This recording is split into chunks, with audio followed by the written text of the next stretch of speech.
mein wunderbar französischer Hahn, der heißt Sarko. Sarko für Sarkozy.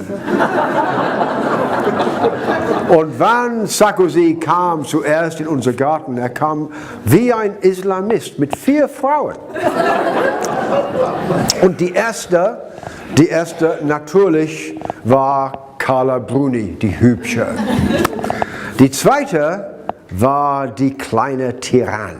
Immer die erste zu essen, die andere Hühner hinter Margaret Thatcher.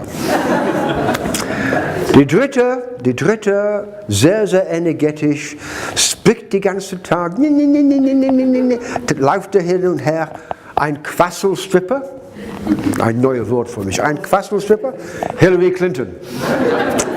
Und die vierte, wahrlich die vierte, Angela Merkel, die gibt die meisten Eier